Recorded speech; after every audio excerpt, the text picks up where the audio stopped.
Shalom, salam sejahtera untuk kita semua. Salam sehat.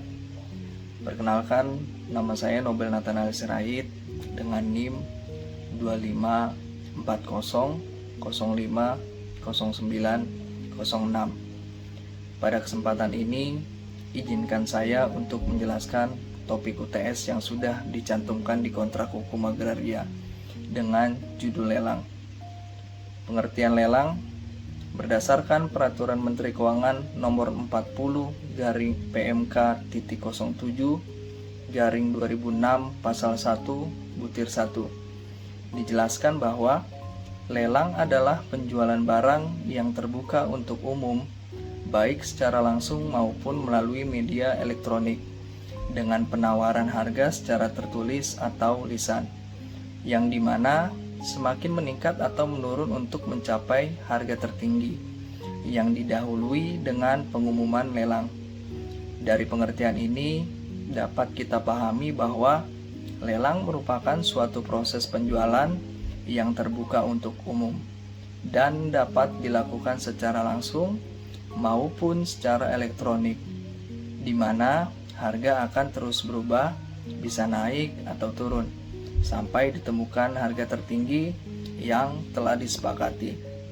Sementara itu, menurut Polderman dalam disertasinya yang berjudul Het Openbaar Aanbod, lelang dijelaskan sebagai suatu alat untuk mengadakan perjanjian atau persetujuan yang paling menguntungkan bagi si penjual dengan cara penghimpunan para peminat. Artinya, lelang digunakan sebagai sarana untuk mencapai kesepakatan yang paling menguntungkan bagi penjual dengan mengumpulkan orang-orang yang berminat terhadap barang yang dijual.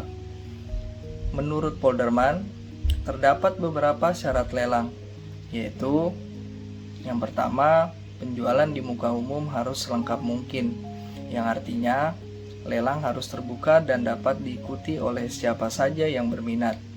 Yang kedua, ada kehendak untuk mengikatkan diri yang ditunjukkan melalui uang jaminan sebagai bukti keseriusan peserta lelang. Yang ketiga, pihak lain yang akan mengadakan perjanjian tidak dapat ditunjuk sebelumnya. Di sini artinya penjual tidak boleh menentukan pembeli secara langsung.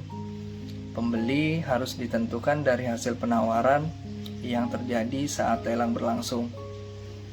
Dari penjelasan tersebut, dapat disimpulkan bahwa lelang terjadi pada saat tercapai persetujuan harga antara penjual dan pembeli. Sebelum harga disepakati, maka belum terjadi pelelangan, karena proses tawar-menawar harga merupakan bagian khas dari mekanisme jual-beli, termasuk di Indonesia. Sebelum kita bahas lebih lanjut, saya akan menjelaskan sejarah dari terbentuknya lelang. Yang pertama, zaman Cina kuno, yaitu pada tahun 500 sebelum Masehi. Kemudian pada tahun 27 sebelum Masehi, di bawah kekaisaran Romawi. Nah, selanjutnya 1500 sampai 1600 di negara Eropa seperti Prancis, Inggris, dan Swedia.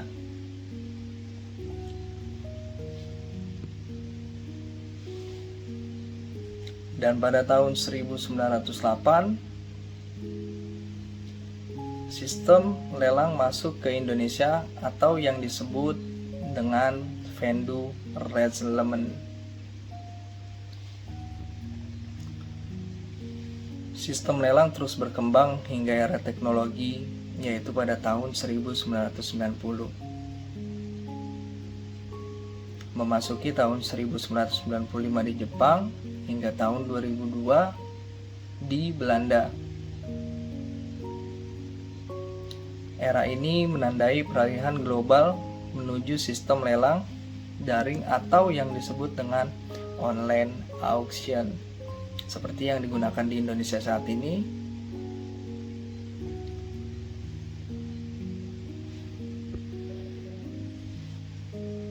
Setelah mengetahui bagaimana sejarah terbentuknya lelang, saya akan menjelaskan dasar hukum yang mengatur tentang lelang. Ada beberapa aturan khusus yang mengatur tentang lelang, yaitu yang pertama, Vendu-Reglement atau peraturan lelang.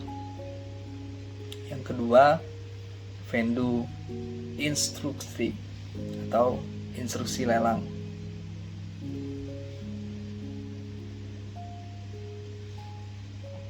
Yang ketiga, Peraturan Menteri Keuangan nomor 106 garing PMK titik 06 garing 2013 atas perubahan Peraturan Menteri Keuangan nomor 93 garing PMK titik 06 garing 2010.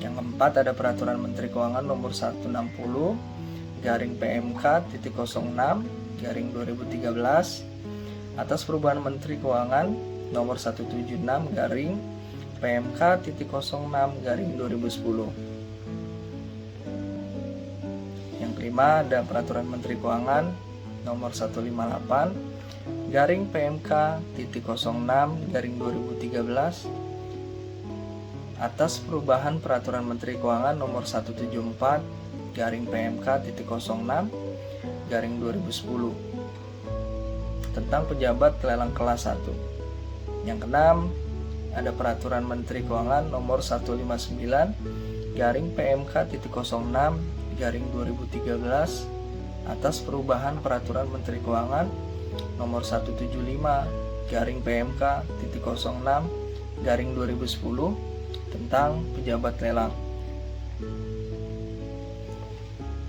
Berikut aturan khusus yang mengatur tentang lelang. Setelah memahami sejarah dan dasar hukum, saya akan melanjutkan pembahasan mengenai pengelompokan jenis-jenis lelang yang umum digunakan di Indonesia. Di Indonesia terdapat 3 jenis lelang, yaitu yang pertama, lelang eksekusi. Jadi lelang eksekusi merupakan lelang yang dilaksanakan untuk melaksanakan putusan pengadilan, penetapan pengadilan atau dokumen yang dipersamakan dengannya, dan melaksanakan ketentuan peraturan perundang-undangan.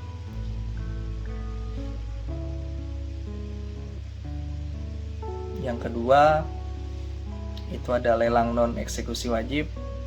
Lelang non eksekusi wajib merupakan lelang yang dilakukan untuk menjual barang yang menurut peraturan perundang-undangan wajib dijual secara lelang.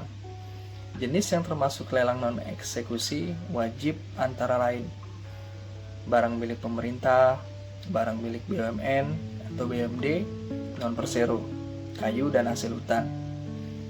Yang ketiga, lelang non eksekusi sukarela. Lelang non eksekusi sukarela merupakan lelang yang dilakukan